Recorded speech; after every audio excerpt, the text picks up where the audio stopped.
Welcome to the regularly scheduled meeting of the Oklahoma City Board of Adjustment on June 1st, 2017. If you would please, if you have any electronic devices with you that make noise, if you would silence them, that would be much appreciated. Are there any continuance requests or withdrawal requests from staff or from applicants or from the public in general? If not, since we have no consent docket items, we'll move on to items requiring separate. No, first we have it. Chair, I would be happy to endorse that we receive the minutes of the May 18th, 2017 meeting. Thank you. Second. We have a motion and a second to receive the minutes of our previous meeting, May 18th. If you would cast your votes, please. They are received. Now we'll move on. Item number 1, case number 14329, request to Midtown Redevelopment Corporation for a variance to the maximum square footage and the prohibition of signs not located within 3 feet of the curb or 50 feet of the edge of the roadway into DBD Downtown Business District and DTD1 Downtown Transitional District Limited at the following locations: 1327 North Walker, 115 Northwest 10th Street, 109 Northwest 8th, 502 North Classen.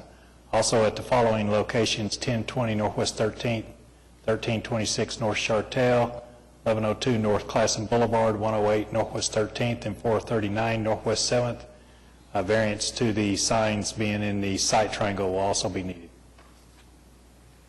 Is the applicant present? Klaus Raymond Phillip. So, yeah, we were here 2 weeks ago, and there were some lingering concerns about the side triangle and visibility issues. So I went back to traffic and had them reevaluate everything. And actually, someone, I'm actually not sure exactly who, went up to John Wilson and kind of updated him. And essentially, with the markers placed where they are on the current site plans, they don't see an issue with any visibility or traffic obstructions. Okay. There's one question that I have about this application, and that is that the signs actually exceed the 8-foot height limitation, and among the variances that are being requested, there is not a variance request for height limitation. And it seems to me that that is required. We don't have our staff person here today, our other staff person. So are you in concurrence with that view? I agree with you. Since it was not in the notice process, then it's most likely going to have to be re-notified for the height. You are going over the height limit, correct? Yeah, and I have the, it was 8 feet. Let me see, I have the, I think it was, and I could have, I guess I overlooked it, but I could have sworn that that was included in,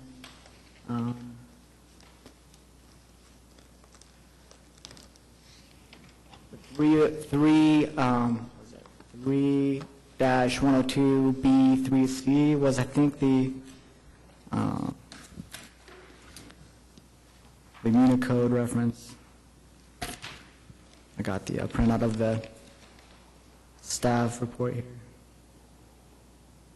Yeah, it says here section 102B3C concerns the maximum 8-foot sign height. So I think that was in the report as well. So I think it also said there's a note, let's see, comments from or Development Services Department review favorable considerations. It says the excess height, 1 foot, is not substantial. So I think it was considered, if I'm not mistaken. I think it probably was. The question is really kind of more of a technical one. Since there is not a specific request for a variance, whether or not it's needed, I think it probably is. And since it was not included originally, whether or not there needs to be new notice given. And legal seems to think that there will be. So one more time, I think we're going to need to continue this case so we can make those corrections. I guess I'm a little confused because I was pretty sure that it was included as one of the articles that we were considering. I'm not sure, John, if if you could confirm or deny that, but It's not showing on the notice that I have here. It talks about the square footage, site triangle, 3 feet and 50 feet from the edge of the roadway, but it doesn't talk about the height. Is that notice that's sent out just taken straight from the application? This is the notice. This is the notice that goes out to the public. Right. And it was commented on in the staff report, but it was not noticed that went out to the public. okay, I'm sorry. I guess I assumed if it was in the staff report that it was included for consideration. Okay. I mean, it's a technical point, but I think it's one that we probably want to deal with now rather than later. So, do I have a motion? Make a motion to continue this case to the July 6th. And is that, well, of course, it'll be a month instead of 2 weeks, so that's plenty of time for what we need to do, right? Yes. Okay, I have a motion. Second. I have a motion and a second to continue case number 14329 until the July 7th, is it? July 6th meeting. If you'll cast your votes, please. It's continued. One more time. Sorry about that. No, that's fine. Just to confirm, so do you feel that there's sufficient review from traffic regarding the side triangles, mainly just the height, or? Well, I was satisfied with it. And Okay. again, this is just a very specific technical thing with respect to Okay. the notice and so on. I thought good. traffic's comment was sufficient. Okay, perfect. Then I'll update that and be back. Case number 14357, request of Tyler Signs Company for a variance to permit a sign located over street right-of-way in the DBD Downtown Business District located at 4 Robinson Kerr Avenue. Is the applicant present? Would you come up and give us your name and address, please, for the record? Hello, my name is Matt Hinkle, work with Tyler Media Group. My address is 12408 Stickney, in beautiful South Oklahoma City. Tell us what you wanted to do. Much like the Bricktown letters on the bridges leading into Bricktown, the next bridge north is Robert S. Kerr, and we are wanting to put channel letters on that bridge to indicate the marker into Deep Deuce as a district. I did want to make a comment about this because one of the comments by staff under unfavorable considerations is that it could lead to similar requests if we approve this application. I want the record to reflect that it does not, cannot, and is not intended to create any precedent for any other signage anywhere. Is there anybody in the audience who wishes to be heard on this matter? Members of the board? Yes? Yes?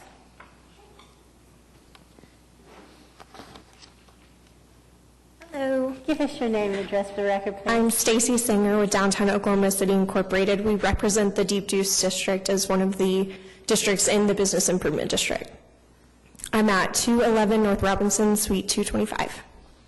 So how this kind of came about, some history about it. We convene the businesses in Deep Deuce, and they actually have looked to the district identifying markers on the railroad to Bricktown as a goal for them. And so this project was actually partially crowdsourced, and so there was community support, neighborly support for us, and then our organization matched what was raised to complete the funding for that.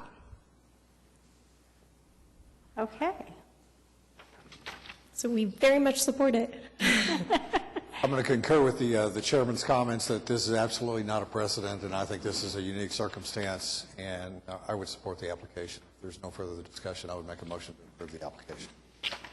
Second. I have a motion and a second to approve case number 14357. If you'll cast your votes, please. It's Thank you very much.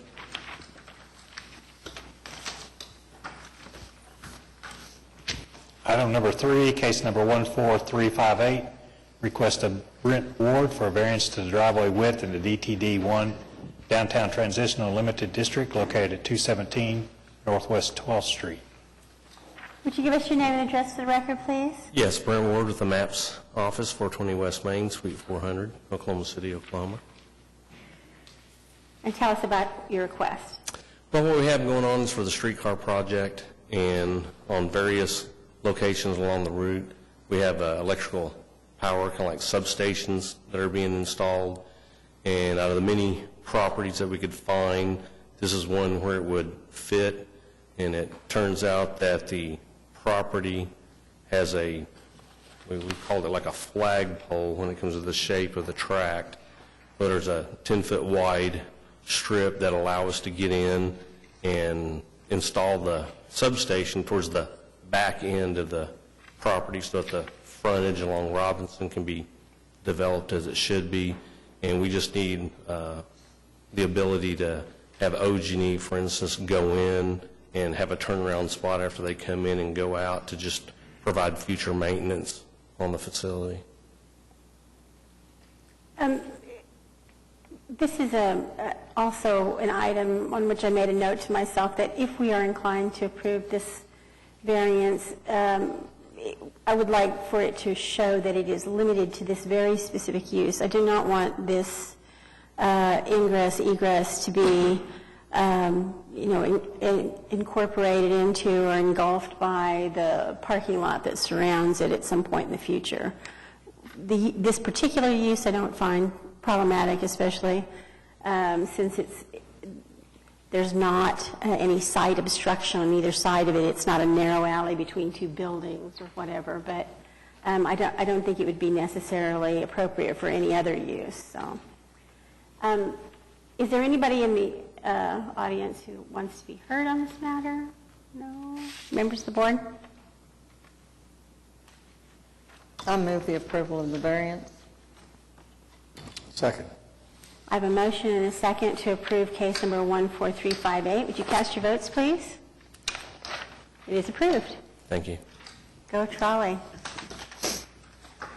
Case number 4, item number 4, case number 14359, request of OKC Boathouse Foundation for a variance to permit an EMD Level 3 sign located within the required 50-foot setback of a residential district and within the required 100-foot setback from the river to install a banner sign exceeding the 200 square foot maximum allowable size and without the required sign frame in the DTD2 Downtown Transitional General District and the Scenic River Overlay Design District located at 800 River Sport Drive.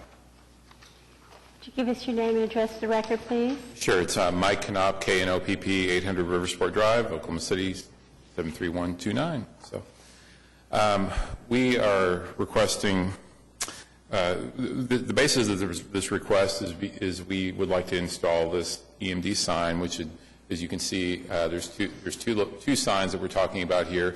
One will be the EMD sign right there it goes on the east side of the venue. The zoning has been it needs to be updated. I mean, there's a small sliver of R1 for whatever reason zoning, which is at the tip of Riversport Rapids on the southeast corner of the property.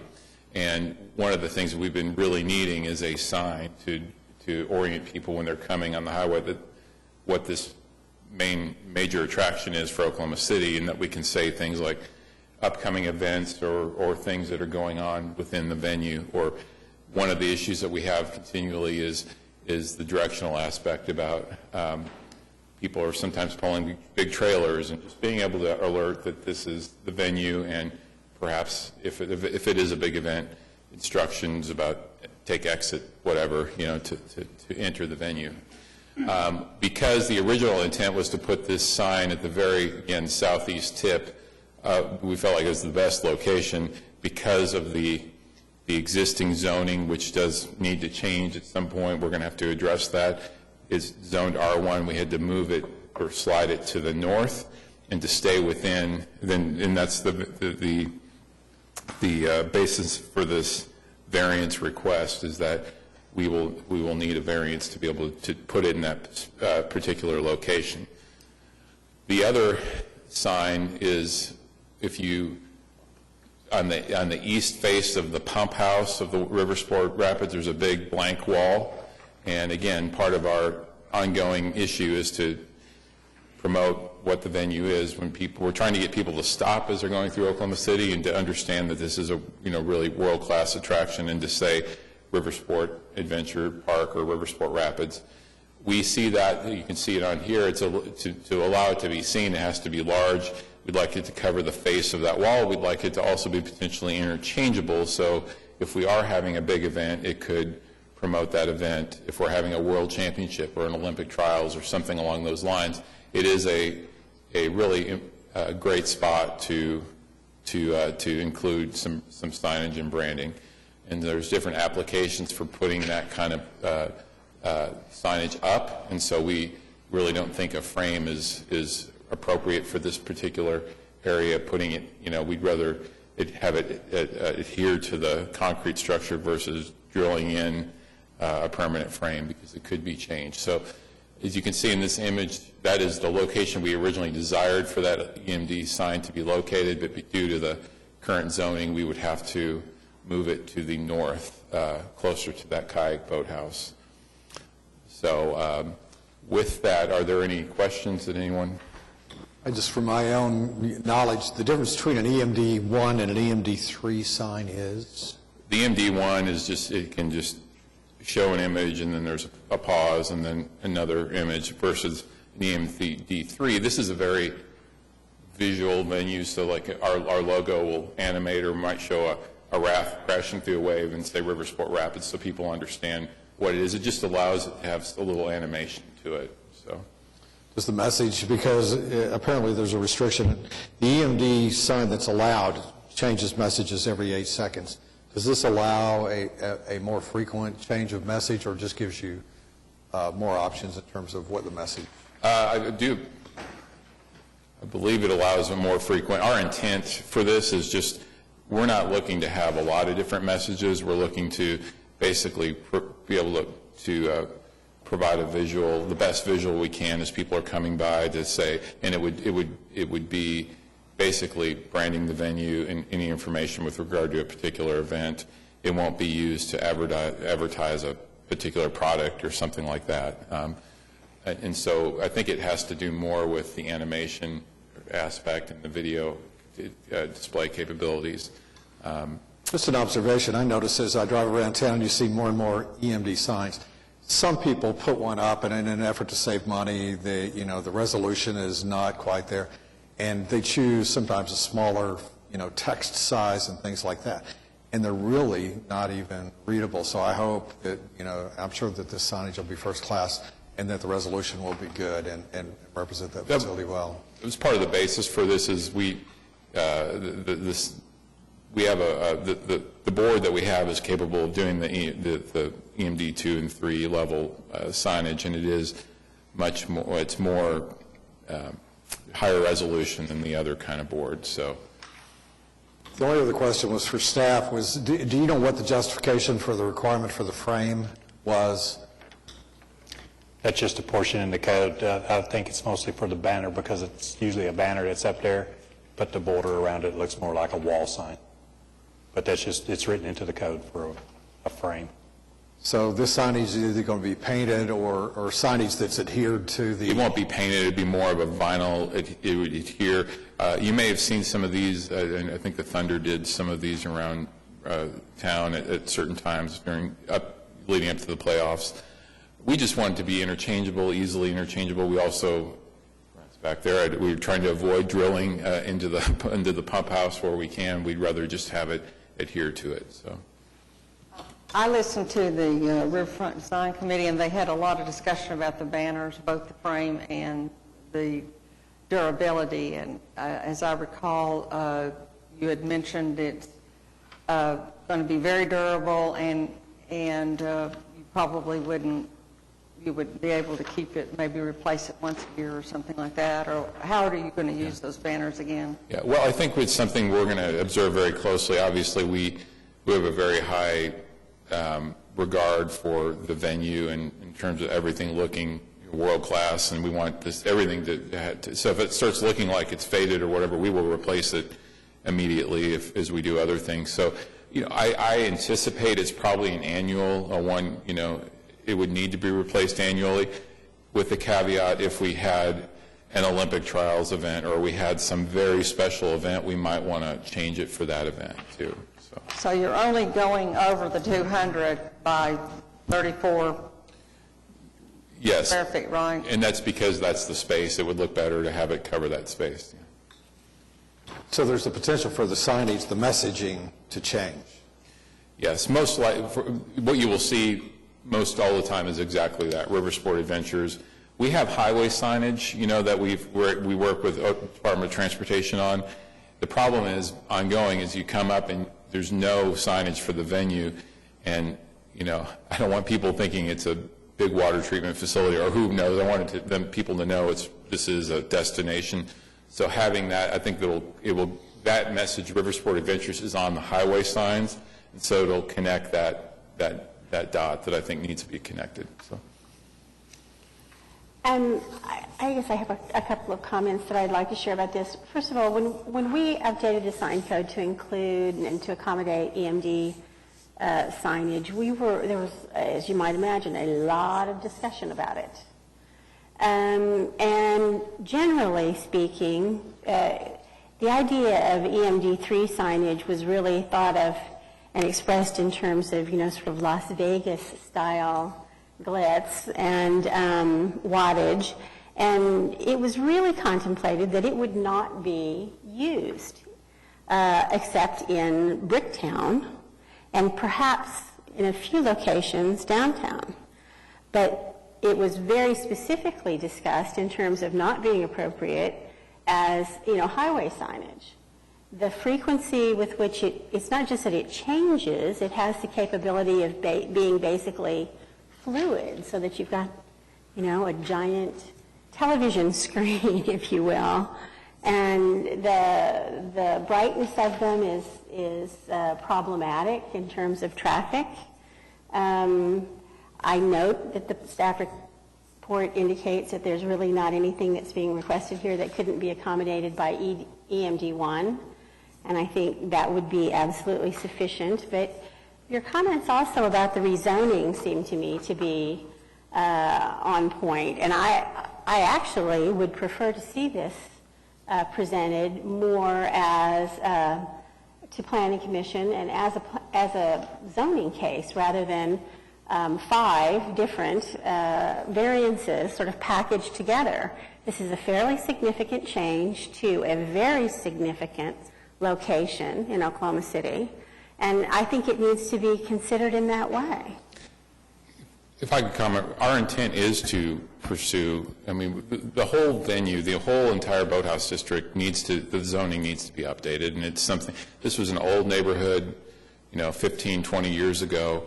The issue we have is we're trying to operate a very important venue for Oklahoma City and get people there and convey a message that this is an attraction. We think the EMD3 sign is very appropriate for that spot. If you look at look at the Chesapeake Arena, look at other venues in town, I think that this is only 50 square feet. It's very small compared to other signage.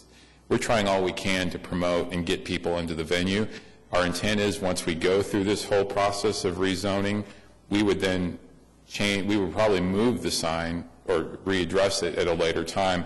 But now that we're into a very important season of operating this venue, that's why we're coming to you, is we really feel like we need to have some signage at that point, at that venue. And it is such a visual, whitewater rafting in Oklahoma City is something that is very powerful and really game-changing for the city. No other city has this.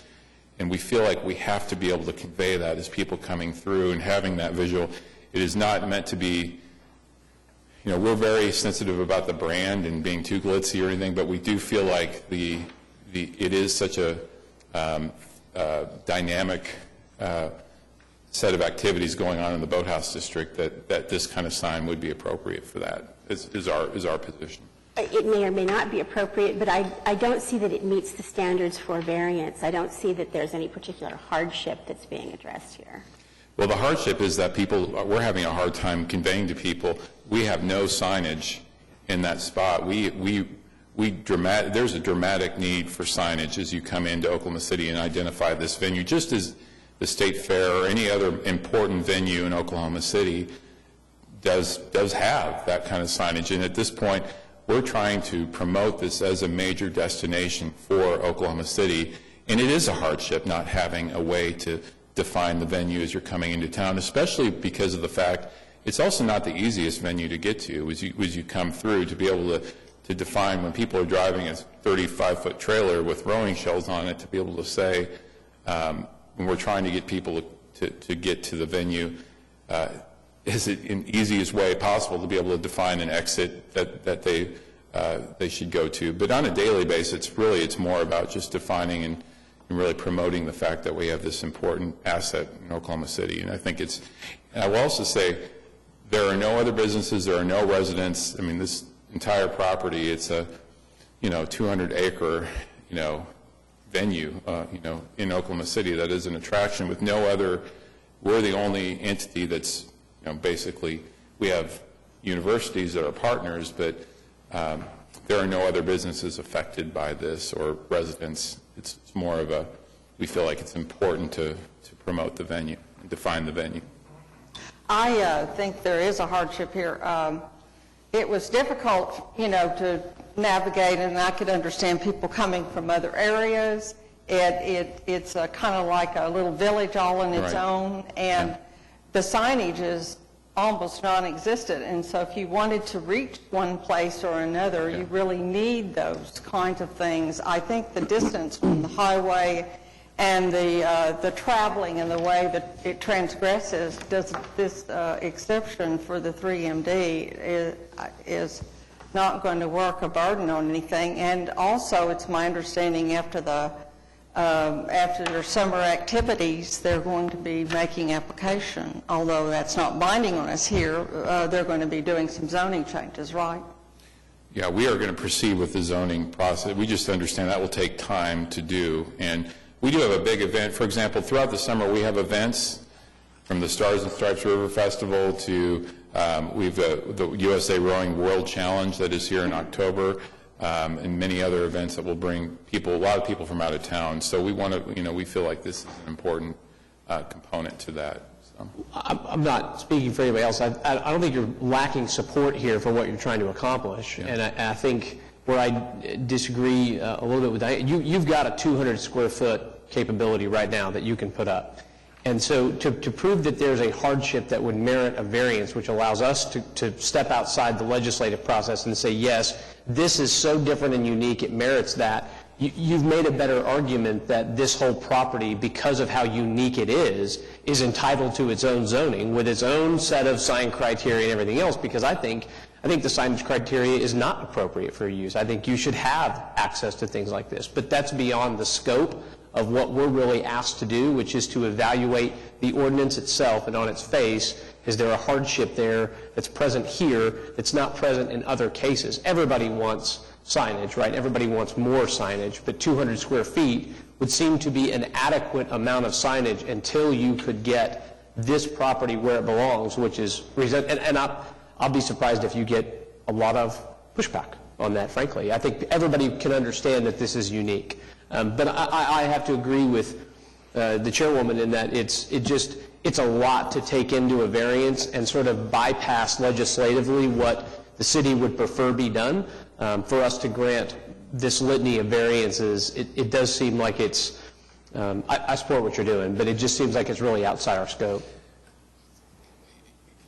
I'm just, here to explain that we dramatically feel the hardship as we're trying to make this a destination for Oklahoma City. And I have more emails, more comments about people not understanding what it is or where it is, or it may seem obvious to us, but it's the crossroads of America. We've got people coming through very quickly, and it is very difficult to access. We can't put on that sign, exit Sheridan or whatever. We have to be able to, we want to be able to inform people when they're coming through where to exit or what's coming, or even just saying, now open. I mean, that's another, issue, to be able to promote the fact that it is open.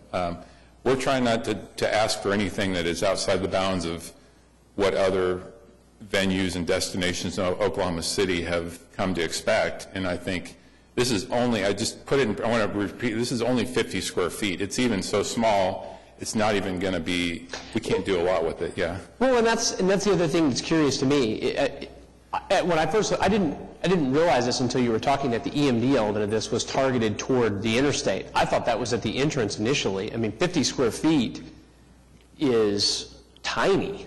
I mean, that is, and especially to have moving displays. Again, I can't speak. I'm not speaking for the people, but maybe we're not. Maybe we're not asking for enough. But that's something that, from a zoning standpoint, makes a lot of sense. Right. Part of it is we're also utilizing signage that we already have available that was purchased through the MAPS 3 project that we have access to. We would love to have a larger sign, but we also are dealing with another issue, which is the 50 square foot maximum. So, you know, I think at this point, I agree. I mean, You mean the 50 square foot maximum as enforced by the ordinances? Yes. Yeah. And again, that's. I mean. I know it's another. That's why I'm encouraging you. You know, I would think there would be support and understanding that this is not a typical site, and I think it would make some sense to have that looked at. And 50 square feet to be visible from a highway at, I don't know what the speed limit is there. I think it's 60. Yeah. Everybody goes 75, but it's not going to be all that. You know. We've modeled where really we can only put big. It would either say now open or exit. You know, whatever. You can't put a lot on there, but enough to at least address those questions to people as they're coming by quickly. So, and this, what you see up here is quite a bit distance further. I mean, it's further to the west. So this sign is, the EMD is a little bit more, even though it's small, you would certainly see it because the moving image or whatever would be easier to capture somebody's attention.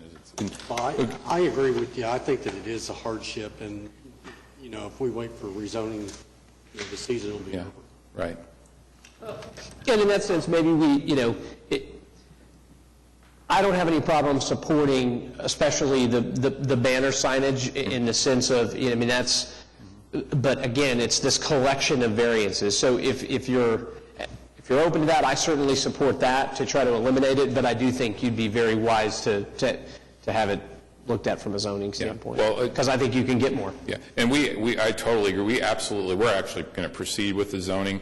This is more of a time issue. Like, we feel like we have the sign, we're ready to go. We would be prepared to move it at a later date. We just are trying to really, because we have these events in front of us and we have the season, we want to address it as quickly as we can. We had hoped to actually have something like this included when we opened River Sport Rapids, but because of all the different dynamics, we weren't able to do that. But now we're into the second summer, and we feel like it's really important, and we just don't have time to go through that process, which we intend to do. So.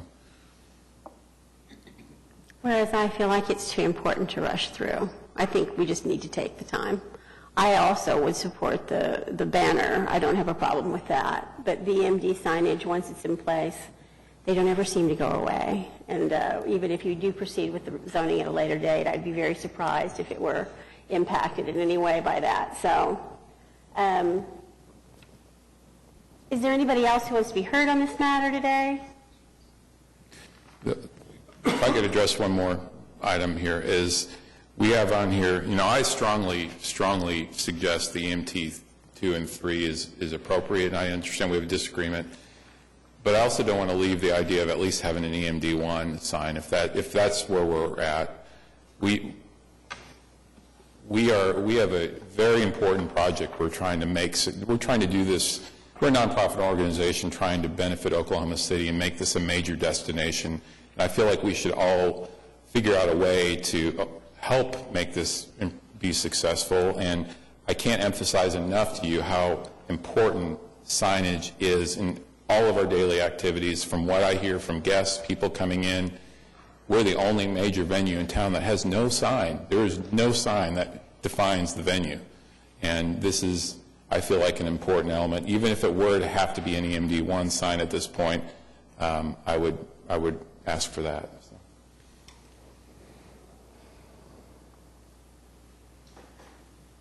Would the chair object to that? I'm not crazy about it. I think I would be more comfortable with it. And I was going to ask, is it possible for us to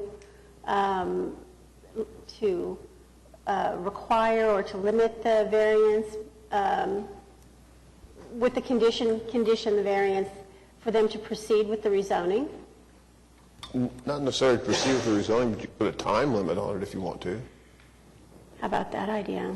I'm fine with the time limit because we have got to address the zoning issue, so that we're beginning that process now. We just don't have the ability to. We will do everything we're obviously not going to violate any rules, but we are trying to make this successful right now, and so we feel like a sign there, even if limited, is important, hoping if it were to expire by early 2018, that we would have rezoned sought the PUD or whatever we end up doing, and then do it and try to settle it once and for all. So 18 months, 2 years? Because of the importance of the site and the fact that there may be a lot of give and take on the design if you move forward with rezoning, let's say 2 years. I'd support that, and I'd move that we approve the variance for a 2-year period. Second. Limiting it to EMD 1? My motion would be to include the EMD 3. Second.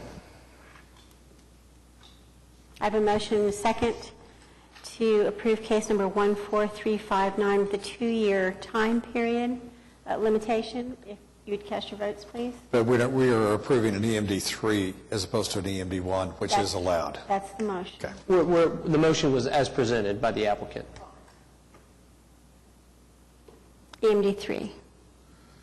With a 2-year time limits. Yes. So what happens at the end of 2 years if the zoning change hasn't? The variance lapses. Okay, but the sign's there. Sign's got to come down. Sign has to come down. At least theoretically. I just don't understand why, we've talked about the size of the EMD as being essentially ineffective because it's so small. Why not just go ahead and do the EMD 1, which is allowed, and allow him the larger banner sign and let him proceed and have 2 years to work through the zoning? Well, I'm trying to give him what he was asking for. I mean, that was the reason I seconded the motion, is this is what he came here as the applicant requesting. And because there's a time limit on it, I'm comfortable that it will be legislatively reviewed. And I think when he goes back to the drawing board after seeing that 50-square-foot sign up there at I-35, he's going to go back and want something bigger. And so, but if that's what he's asking for, I'm comfortable with that request.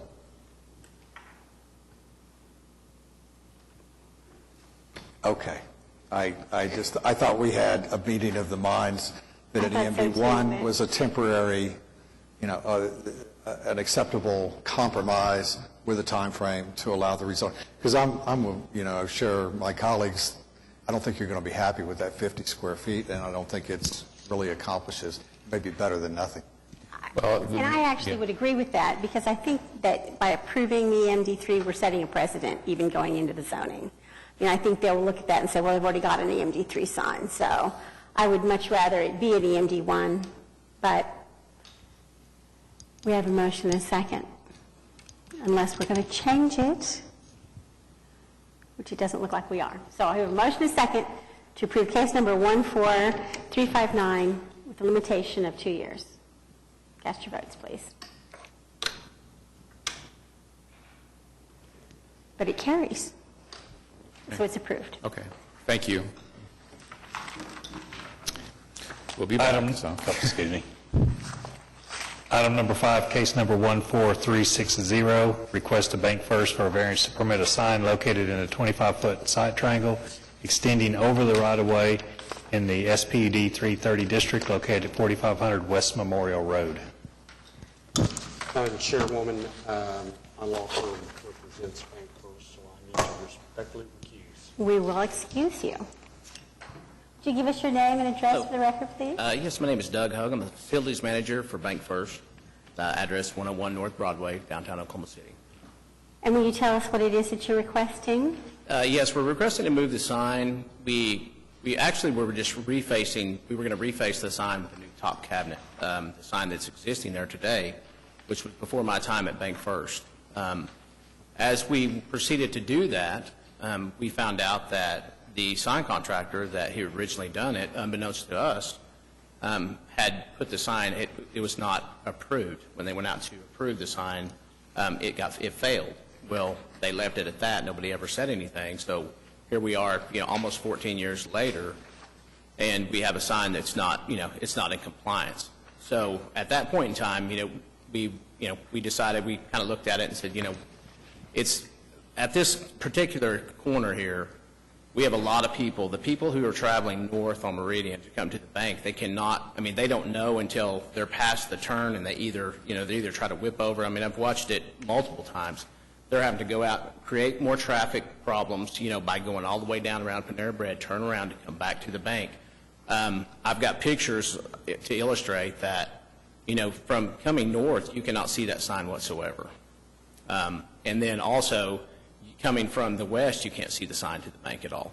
So if somebody's traveling, if they're going west on Kilpatrick and they're trying to get to the bank, they have no idea, other than if they look down there and, just happen to look and see it, you can't, the actual turnpike itself blocks it. So it would be much better, on the corner, it would be much better for, the traffic problem that we have, plus it would be much better for our customers, as a standpoint to be able to see the sign. And you're not changing the existing height or square footage from the sign that's Absolutely currently not. in existence, right? Absolutely not. We're basically just moving the sign. This is what we were doing. This design was what we were doing with the pole sign. It was very out of date. It's very weathered. It does not look good to all the industry that's up there.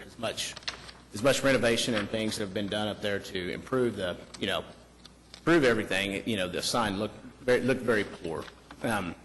Just from years of weathering and abuse. The staff report references the fact that there is space on the property to locate a sign in accordance with the code, but I don't see in my staff report where that location would be on the property and whether it would be an effective location. I actually seen that myself, and I went back and re-looked at the property. This is the largest part of grass surface that we have at the property. It's right there. Everything else is very narrow, going around the property line. This would be, in my opinion, it's really it's the largest area that we have to work with right there. And I'm sure that's important, but additionally, the visibility is the Correct. primary objective. Correct. And this takes care of both of those. Those areas. The only other area we have is back behind the building. There's a row of trees back there, as you can look at the site plan. There's a row of trees back there. That's the only other area that we have that's large enough to, would accommodate a sign. Nothing that would be out on the street, to where, people in traffic could see it, and makes it better for our customers to where they can see it. How will that, where will that sign be in reference to there's a pole at that corner, isn't there, as you turn the corner? Oh, correct. There's a traffic light there. The sign would be in reference. It would be sitting right off, just straight the back of it to the back of the bank. The sign would be running perpendicular with that pole this way, and then it would be up in the air. I'm just guessing here, but it would seem to me that staff's trying to reflect that there's places on the site that are outside of the site triangle and that are not within the roadway. The problem is that's where the form meets function issue arises, is because then you're not in an ideal location for the sign, which is essentially where it is now, or further back, which again reduces the effectiveness of it. This sign has been in existence for a very long period of time. They're not altering the application. I don't have a problem with this, and if there's no objection, I'll make a motion to approve the application. Well, I have a couple of questions first. Who was your original contractor? I believe it was Metro Signs that originally erected the sign. That was before my time, so I can't say that for certain. I just know that it was done before my time, previously at the bank. I suppose we could look at our records and see, couldn't we? I have to say, I'm scratching my head over this application. It does not seem possible to me, and I don't mean by saying that I doubt your word. I'm quite sure it's true, that the city could fail a sign like this on an inspection, and nonetheless it would remain in place for 14 years. To me, if our system of code enforcement is so dependent upon complaint that we don't enforce our own inspection failures, that is a huge, huge problem in my book and something that we need to do something about. I'm sorry, I don't get this application quite. We're talking about a sign that is not in compliance now, and we're talking about moving it someplace where it's still not going to be in compliance. It's a pole sign, which, I mean, for lack of a better term, which, you know, we would never approve today. And I can't support it, but I'm guessing you're going to get your votes, so. Just in reference to that, I mean, that was the reason, that's how we found out that we had a problem here, was going to the city, and it was Mark that called me back and said, hey, you know, we have a problem, because what we were doing, we were just going down just to renovate the sign. That's all we were going to do. We weren't moving the sign, we were going to leave it where it was. That's how we found out that, in the inspection process, that never happened. So, is there anybody else who wants to be heard on this matter today? Sorry, that's our legal counsel. Members of the board? Did we have a motion already? We did. We do have a motion. I'll second the motion. I have a motion and a second to approve case number 1436. Is it 360? I should put my glasses back on. Would you cast your votes, please? It is approved. Thank you very much.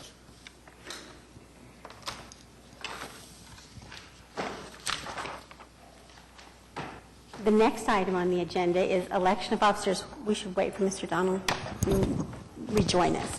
If he hasn't snuck off.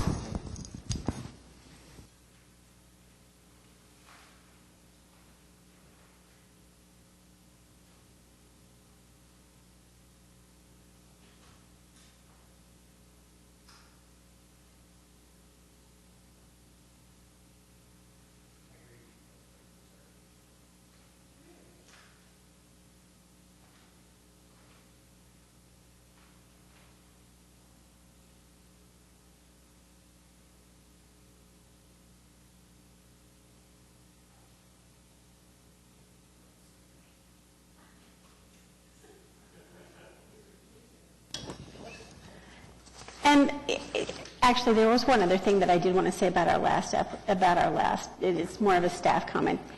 Under unfavorable considerations, and then there was a comment in the staff report too that this new placement shouldn't cause an obstruction, and the consideration is that it should not create a sign.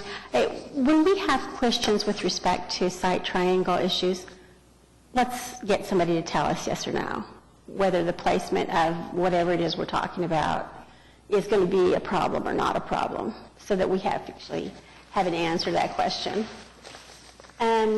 So, election of officers is at hand, and I will entertain nominations for chairman. Chair, I would like to nominate Scott Cravens as chairman for the upcoming year. Do I have a second? Yes, I'll second. I have a motion and a second to approve Scott Cravens as our new chairman. Cast your votes, please. You're it. No other person not here gets chosen, so. Well, there's a way to punish that, I guess. We'll need to approve a vice chair. Well, I'll nominate Kevin Donaldson then. Do I have a second? Second. I have a motion and a second to approve Kevin Donaldson as our vice chair for the coming year. It serves him right for leaving early. So cast your votes, please. He is approved. Done deal. Congratulations. It's a lot of fun, I can say for a fact. Before we make a motion for adjournment, we should thank Janice for her service this past year, for a job well done, and her service to the board. What? Agreed. I really enjoyed it, I have to say. I wasn't sure I would, but I did. And if there's no further business, I would make a motion to adjourn. Second. I have a motion and a second to adjourn. Cast your votes, please. Here we go. Thank you.